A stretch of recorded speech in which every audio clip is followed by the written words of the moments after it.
Welcome to a video where we take you through the care and maintenance of the R-Link watch. So, there are two components to R-Link, the watch itself and a watch strap. Before the start of your shift, you would typically sign out a watch. When you're at the charging station, you can pick up any watch with a solid R letter on the screen.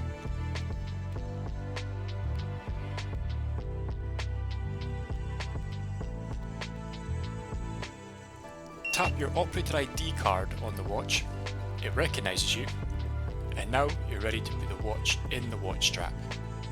Any operator can pick up a watch which is ready to use. R-Link does not touch the wrist directly, instead it sits inside a watch strap. So, make sure you have your own watch strap to use.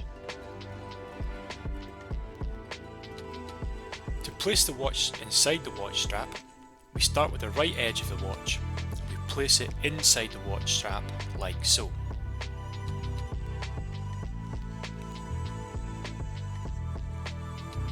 Then we are ready to wear the watch on the wrist of our dominant hand.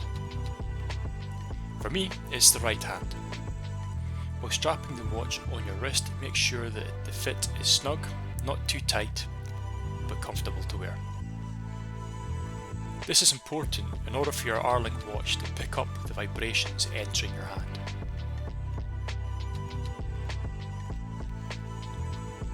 When scanning tool tags, simply press and release the right button and place the watch next to the tool tag. The button can be activated with light force, so take care not to press excessively, whether scanning tool tags with a short press or activating off mode with the longer press.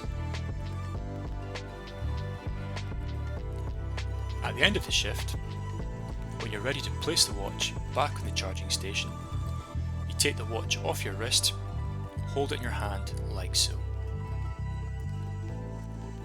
And while pushing up your index finger and pulling down with your thumb, you gently pop out the bottom edge of the watch, and then the rest of the watch comes off easily.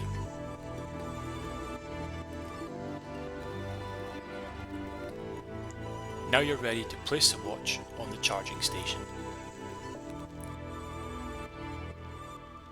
Remember, although R-Link is robust, it is an electronic wearable device, and like your fitness tracker or smartwatch, it does need to be handled with care.